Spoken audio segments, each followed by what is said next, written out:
अगर मेरी सांगली में दर्द है, मेरी चोटी तक रूल लगेगी नहीं। वो उजाने के बालक बैठे हैं, उजाना गांव ने भी सोचना चाहिए भाई तेरे गांव के बालक है, उनकी लेके जाना चाहिए। बोलो भाई क्या दिक्कत है तारी? भाई हैं दोनों। पहली बात मैं बताऊँ, बहुत घने लोग आज इसने बनानी के कहें एक मने चमार का एक गोत ऐसा बता दो जो जाट गला नहीं मिलता, जाट का ऐसा कोई गोत बता दो जो चमार गला नहीं मिलता हो। पंडित का मतलब पढ़ा लिखा, वो जाति नहीं है, किसी भी, हाँ किसी का भी हो सकता है। जो भी समाज का बुद्धिजीवी वर्ग है वो पंडित होता है। पंडित का मतलब वो पढ़ा लिखा जानकार। ब्राह्मण के घर में पैदा हुआ जरूरी नहीं कि वह पंडित है। जो संविधान बचाने की लड़ाई है उसका नेतृत्व चमार कर रहा है। वो जो पूरे देश की बात थी वो हरियाणा के चमारों में भी आई।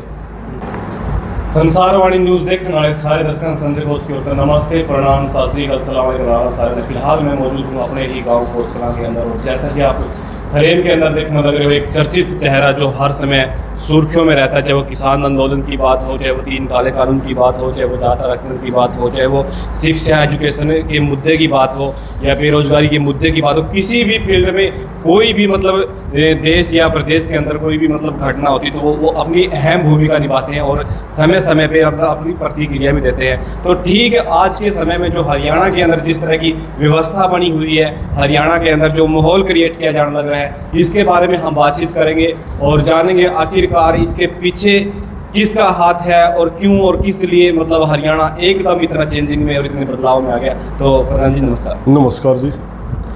प्रधान जी, जो हरियाणा, अगर हम बात करें हरियाणा, पहले सुना था हरियाणा देशा में देश हरियाणा जहाँ दूध दही का खाना, और एक भाईचारे की एक बहुत ही मतलब मिसाल कायम करता था। लेकिन आज वो हरियाणा ना रहते हुए एक हरियाणा ऐसा बढ़ गया वो कि एक दूसरे को मतलब देख के नफरत होने लगी। ऐसा क्यों और किस लिए? देखिए, इन चीज़ों के को जो सामने हमें दिखते हैं ना, इनके अलावा भी इसमें बहुत कुछ चीज़ें छिपी हुई होती हैं जी। मैं समझ गया आपका किस तरफ इशारा कर रहे हो। आजकल कुछ भाई जातिवाद पे टिप्पणियां कर रहे हैं, बिल्कुल करें, और ज़्यादातर उसमें दो ही कौम और दो ही समाज वाले ज़्यादा कहा कर रहे हैं जी। जाट कवा में ज़्यादा क्रांतिकारी हैं, चमार कवा में ज़्यादा क्रांतिकारी हैं। सच्चाई में दोनों भाई हैं, इनके सारे गोत्र मिले हैं, इनका DNA मिला है। यहाँ तक और बिरादरियाँ भी सारे भाई हैं। मैं आपने बताऊँगा, 1 मिनट में एक बहुत बड़ा एक बुक आई थी जिसने होमो सैपियंस का, उसने होमो डेयर्स भी लिख दी उसने। वो पढ़ी थी मैंने, उसने 70,000 साल पहले से लेकर के आज तक मानव में जितने बदलाव हुए सारे लिख रखे इस बुक में। आज तक 10,000 साल पहला पे सारे शिकारी थे, जंगला में कपड़े नहीं पहनते थे, जंगल में शिकार करके मार के खाना ही अपना फूड चैन का हिस्सा थे हम। हमारे को शेर खा जाता, हम छोटे जानवर ने खा जाते, हमारे को शेर खा जाता। एक जंगल के हिस्सेदार थे हमें। एक बदलाव हुआ कि उस मौके जंगल में हमें खान के की कमी होने लगी, और समाज में एक बदलाव आया कि खेती की तरफ समाज जाना शुरू करा, जिसने कृषक समाज बोलना आज तक 10,000 साल पहला चल रहा था। उसके बाद ही सारी जातियां आई, उसके बाद ही सारे धर्म आए। अपनी जो वर्ण व्यवस्था है या भी बाद में, सारा कुछ बाद में आया। उसमें हम एक थे जिसने वो कृषि आखेटक समाज जो वो हमारा शिकारी समाज था वो नहीं छोड़ा, वो उसी तरह की जीवन शैली में बहते चले आए। और यहाँ तक कि हमारा 2 समाज तो आज तक भी उसी शैली में आज भी अपना आदिवासियों में वो जिंदगी पा जाएगी जो अपनी 10,000 साल पहला था। वो एक शिकार करना, मार के खाना, वो पा जाएगी अपना आज भी। हरियाणा के अंदर उदाहरण देवा तो सबसे बाद में कृषक समाज स्वीकार करा था अपना वाल्मीकि समाज ने। उससे पहले शिकार करना इनका शौक रहा, वो उसी जिंदगी में जिया कर दे। जिसने पहले कृषि को स्वीकार कर लिया, इंसान के दिमाग में एक चीजें आई थी, अंदाजे लगाना, खेती करना, खेती करने के साथ ये चीज़ें चल पड़ी। बारिश की जरूरत पड़ी, भाई बारिश कौन बरसाओ, भाई किसी देवता की पूजा कर लो, इंद्र देवता की पूजा कर ली, फलाना है, धर्म भी बाद में आए सारे। वो शाका जो पहले खेती करके उनने खान का अपना जरिया जो अनाज उगाने लग गए, शाकाहारी बन गए। कुछ साथियों ने बाद में अपनाई वो चीज, वो खेती करे ही नहीं थे।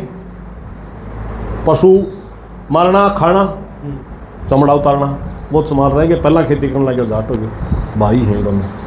पहली बात मैं बताऊं, बहुत बड़े लोग आज इसने बनानी के कहें, एक मने चमार का एक गोत ऐसा बता दो जो जाट गला नहीं मिलता, जाट का ऐसा कोई गोत बता दो जो चमार गला नहीं मिलता हो। और अगर कोई जाट का गोत है और चमार गला नहीं मिलता हो, वो समझो कि अपने अलग होने से बाद में पैदा हुआ गोत है।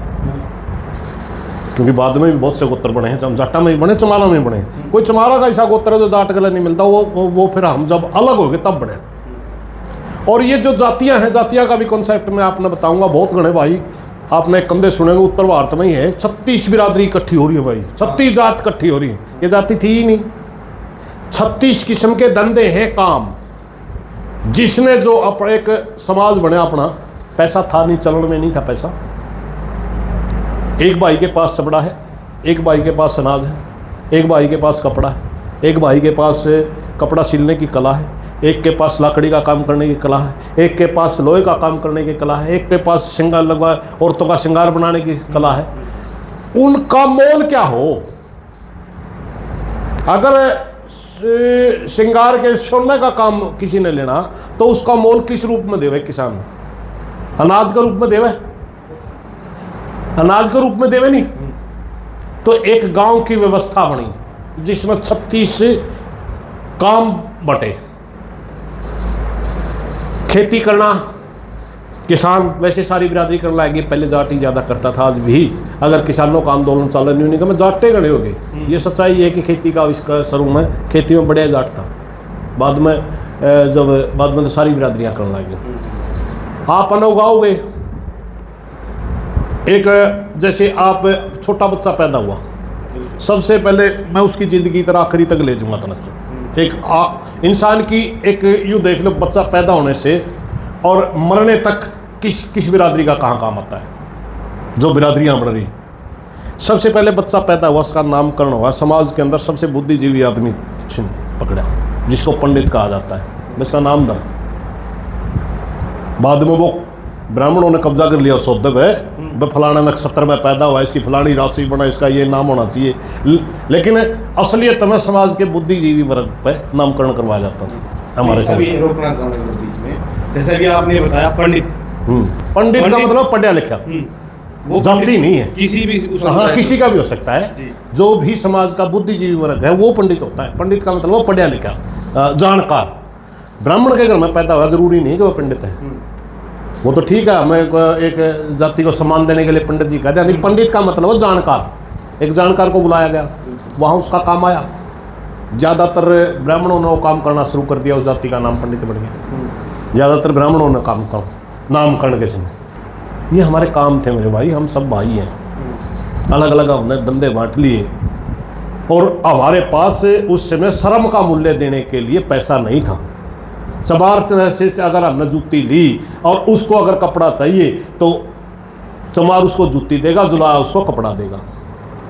ये हमारा एक श्रम का मूल्य था, एक हमारा मेहनत का, जो हमने मेहनत किया उसका काम था। ये हर बिरादरी का अपनी अपनी जगह समाज में एक बहुमूल्य योगदान रहा है। और ये सारी 2-2,500-3,000 साल पहला तय सौदा चलता वही, घना लंबा चौड़ा नहीं। उस तक पहला पे सारे शिकारी थे, सबकी एक तरह की लाइफ थी और सारे भाई थे।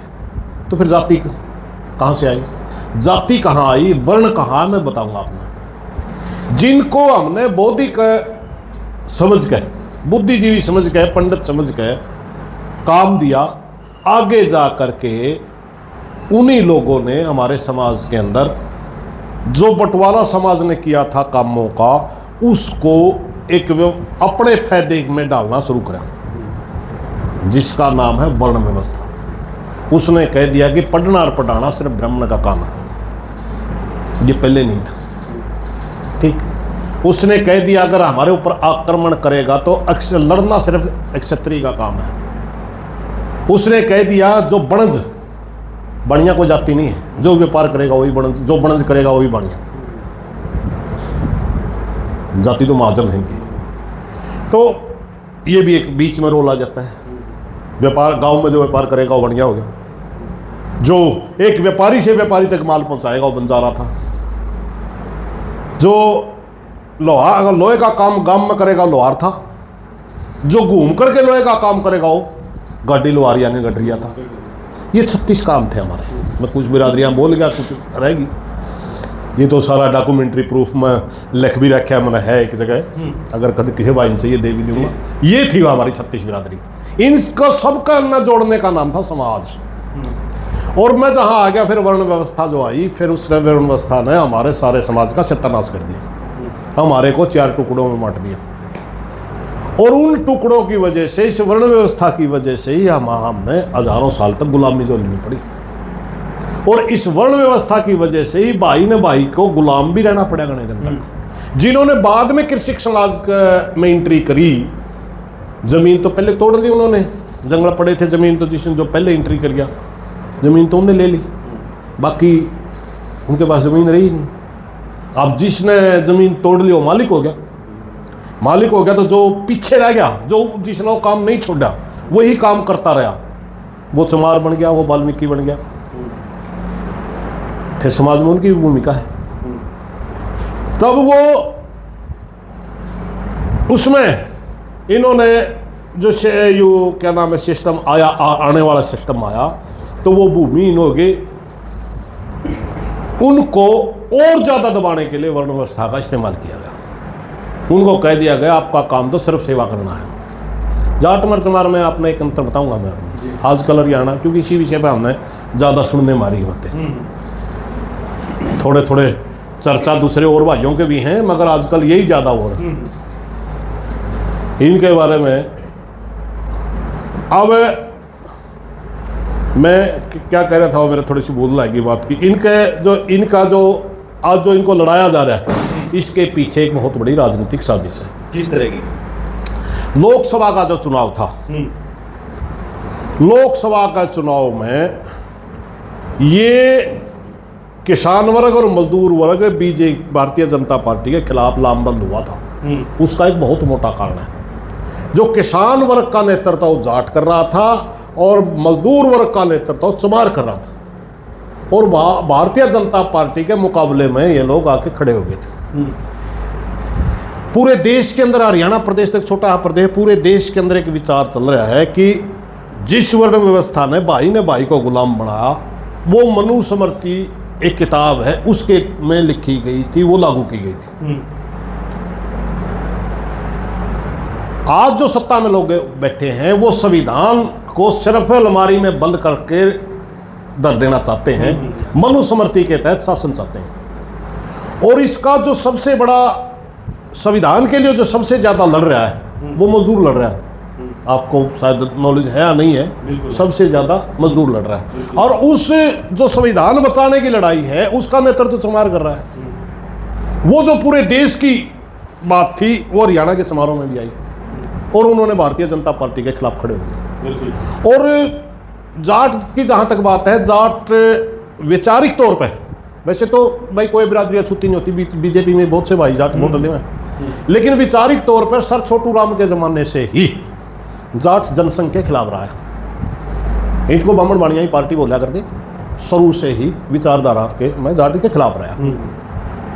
वोट गिरने ने कदे कोई पाया, चाहे पार्टी ना भी मिली, मगर वो इनके खिलाफ रहा है। वो वैचारिक तौर पर पहले खिलाफ था, और पूरे देश के अंदर जो संविधान के ऊपर हमला हुआ उसकी वजह से चमार भी खिलाफ हो गया। अब ये दोनों मिलकर हरियाणा में एक बड़ी ताकत बन जाते हैं। और मेरा मानना है, उसका मैं गलत भी हूं, मेरा मानना है जितनी आवाजें उठ रही हैं ये आज के दिन, ये सरकार उठवा रही है। जितनी आवाजें उठ रही है बीजेपी उठवा रही है, ये आरएसएस उठवा रही है। आरएसएस एक ऐसा संगठन है इस देश के अंदर, आरएसएस है, मैं थोड़ा सा एक मिनट और लूंगा। आरएसएस इस देश के अंदर ऐसा संगठन है कि अगर किसी जाति बिरादरी को उसने यूज करना हो, अगर कोई, वो रातों रात हवा बदल देते हैं। उनके इतने स्लीपर सेल बैठे हर समाज के अंदर, हर जाति बिरादरी के अंदर, हर गांव के अंदर वो एक माहौल खड़ा कर देते हैं बिना मतलब का, और वो लोग उस चीज़ में बोलने लग जाए। आज मैं छोटा मामला हो गया, कोई बड़ा भी हो जाए छोटा भी हो जाए, एक मामला सारे समाज को प्रति थोड़ा करता है प्रभावित। हाँ, कोई भी है, एक मामला है, उजाड़ा का मामला एक गाँव का मामला है। मैं तो समझता हूँ डॉक्टर अम्बेडकर की मूर्ति पर विवाद गए, डॉक्टर अम्बेडकर की तो कोई जाति ही नहीं भैया, चमारा के बालक उठाने उस मुद्दे ने समा। पहली बात तो उन बालकों ने सोचना चाहिए, गांव में जाओ, गांव में कहो भाई अम्बेडकर साहब की मूर्ति लावांगे, गांव इनकार करता है, यहाँ भरता है, देखो। फिर गांव में भी ये चाहिए कि तेरा अंग है, शरीर का एक अंग है ना, अगर मेरी सांगली में दर्द है, मेरी चोटी तक रूढ़ लागेगी नहीं, वो उजाड़े के बालक बैठे हैं, उजाड़े गांव ने भी सोचना चाहिए तेरे गांव के बालक है, उनकी लेके जाना चाहिए। बोलो भाई क्या दिक्कत है तारी, वो कभी डॉक्टर अम्बेडकर की मूर्ति लावांगे। डॉक्टर अम्बेडकर की अगर जाति पे जावा, डॉक्टर अम्बेडकर की जिस जाति में पैदा हुआ हरियाणा के अंदर जाति ही नहीं है। चमारों का अम्बेडकर कब हो गया? अम्बेडकर तो सबका है, अम्बेडकर की जाति में आ रहा है। अम्बेडकर तो ईसाई चमारा नहीं, ईसाई जाटा ने, छोटू राम भी ईसाई चमारा नहीं, ईसाई जाटा ने। 40,000 एकड़ जमीन मुल्तान के अंदर सर छोटू राम ने मुजारों को दी थी, उसमें 55% समार थे, 55% समार, बाकी बैकवर्ड जातियां थी, बड़े जमींदारों की जो खेती करते थे। वहीं से कहा गया था दीन बंधु सर छोटू राम, 10% वाल्मीकि भी थे इसमें। महापुरुष किसी एक जाति के नहीं होते, वो एक गांव का मामला है, एक गांव में मिल बैठ के सुलझा लेना चाहिए। मैं तो मानता हूँ पूरा गांव इकट्ठा हो और अम्बेडकर साहब की मूर्ति लाओ, जड़ में छोटू राम की मिला दो, दोनों की मूर्ति इकट्ठी ला दो, साझी लगा दो, एक ही चौक पर ला दो दोनों वाले। अगर आप जबरदस्ती किसी महापुरुष की वो लाओगे, दूसरे वर्ग में या दूसरी बिरादरी में यह जहर होगा, वो दारू पी के रात में अगर कोई गलत काम कर गया, उस मूर्ति के साथ छेड़खानी कर गया, फिर मुद्दा बनेगा। क्यों बीच वो आप ऐसी, और पूरे गांव की रजामंदी अगर किसी की कोई मूर्ति लगती है तो पूरे गांव का पैसा लग रहा है, उसमें पूरे गांव का मोह होगा। ये मुद्दा एक इस मुद्दे को लेकर पूरा हरियाणा में हाइप बना दी, बना मतलब कि ये राजनीतिक स्टंट है मेरे भाई, हमने नहीं मेरा नेताओं की आंगली। किस तरह राजनीतिक किसको बनाया गया है और इसके पीछे की जो मंशा है इस पूरे मामले की, वो किस तरह है, आपको कुछ अंदेशा हुआ इस मामले में? देखिए मैंने एक बात तो बता दी, जाट और चमार को एकता नहीं चाहते, ये जाट और चमार एक हो। पहली बात तो ये है, क्योंकि ये क्लियर है। दूसरी, एक SC समाज का मामला भी आया, जो हिसार के अंदर जो मामला हुआ, सिर्फ SC समाज का विवाद था वापस में। उसमें सिर्फ जो आरक्षण में वर्गीकरण हुआ, SC में से जो DSC हुआ, DSC समाज बीजेपी के साथ है, चमार समाज बीजेपी के खिलाफ है, सीधी सी बात है। वही चीजें उभारने की कोशिश की जा रही है कि DSC समाज पूरी तरह बीजेपी का लोयल बन के रहे, इसलिए चमार को टारगेट किया जा रहा है। इसमें और गणा ऊर्जावास होता नहीं है, चीजें क्लियर हैं, मगर समाज का एक आधा आदमी ने राजनीतिक लोगों का हाथा में खेलने की आदत हो है। एक आदमी अपनी चेहरा चमकान खातर, अपनी छोटी मोटी राजनीतिक महत्वाकांक्षा पूरी करने खातर पूरे समाज का सहारा ले ले, समाज के वोट ले, जबकि ऐसा नहीं चाहिए। आज मेरी एक प्रार्थना है, आज इस देश में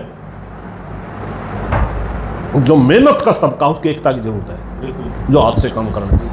सर छोटू राम और अंबेडकर साहब दोनों के विचार एक थे। एक उदाहरण दूंगा मैं आपने, बहुजन समाज पार्टी बनने से पहले, वाम सेव संगठन बनने से पहले, ये लीला झंडा जो है अपनाया इन्होंने। सर छोटू राम की तो कोठी का रंग लीली कोठी, रोहतक माल तक था, उस समय लीली कोठी होती थी, जब तक ये रंग ही नहीं अपना था इन्होंने, समझिए ना। ये तो वाम सेव संगठन बनता है, उन्होंने अपना नीला झंडा अपनाया। सर छोटू राम की कोठी लीली थी, लीली कोठी रोहतक के अंदर आज भी है, ये शायद पता नहीं हो बहुत घने साथियों ने मेरा को, इसका कोठी का रंग लीला है, आज भी लीला है, कल भी लीला था, और जिस समय बनी उस समय भी लीला रंग कराया गया था, और आज भी लीली कोठी के नाम से जानी जाती है। क्यों था वो? 1928 में इकट्ठे हो लिए थे दोनों, सर छोटू राम, डॉक्टर भीमराव अंबेडकर, दोनों ने स्वीकार किया था कि दबे कुचले वर्ग के लिए हमें संघर्ष करना पड़ेगा। जो छल कपट हमारे समाजों के खिलाफ हो रहा है, उसको उजागर करना पड़ेगा। सर छोटू राम ने सारा हरियाणा के अंदर जाट संस्थाएं खुलवाई, Jat college, Jat school,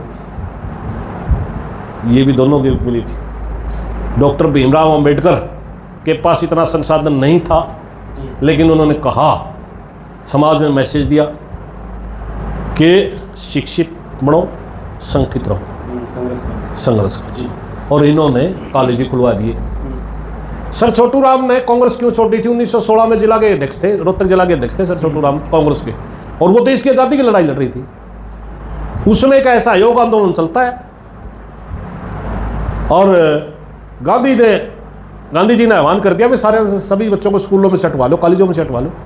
sir Chhotu Ram ने कहा था, मेरा समाज तो पहले ही अनपढ़ है, वो तो पहले ही अपने दुश्मन की पहचान नहीं कर पा रहा, ना ये देख पा रहा तेरे हक में कौन है, ना ये देख पा रहा तेरे खिलाफ कौन है। मैं ऐसी कांग्रेस में नहीं रहना पसंद करता जो मेरे समाज को पीछे खींचे। 1916 में इस्तीफा दे दिया था अपने समाज को आगे ले जाने के लिए। एक बात बताऊँ मैं, ड्रेस कोड से भी महापुरुषों का अलग अलग मैसेज होता है। गांधी बहुत पैसे वाला आदमी था, उस जमाने में विदेश में मेरे लॉ करके आया था, और वो धोती पहनता था, कुर्ता नहीं पहनता था। उसका एक पूरे देश के समाज के लिए एक मैसेज था कि मेरा पूरे देश का समाज गरीब है, इसलिए इसका नेतृत्व भी कोई गरीब आदमी ही नहीं करना चाहिए। इसलिए गांधी ने पैसे का इस्तेमाल नहीं किया, एक धोती जोड़े में रहा। अंबेडकर ने जो टाई लगाई, गरीब घर में पैदा हुआ, राजाओं ने पढ़ाया, खुद के पैसे थोड़ा पढ़े। अंबेडकर ने जो सूट बूट पहना, टाई लगाई, वो भी समाज के, गरीब समाज के लिए मैसेज था कि मैं जो सूट बूट पहन रहा हूँ नहीं, ये मेरी शिक्षा ने दिलवाया है, वरना एक मार के बच्चे को इतनी आज़ादी कहाँ इस देश के अंदर, समझ गए। इनके तो हर एक्टिविटी में एक मैसेज होता है। अंबेडकर का यह कहना था कि हर दलित का बच्चा मेरी तरह पढ़े, मगर आज लोग उनकी मूर्ति पर लड़े, पढ़ने का ध्यान नहीं, उनके विचारों का ध्यान नहीं, मूर्ति पर लड़े।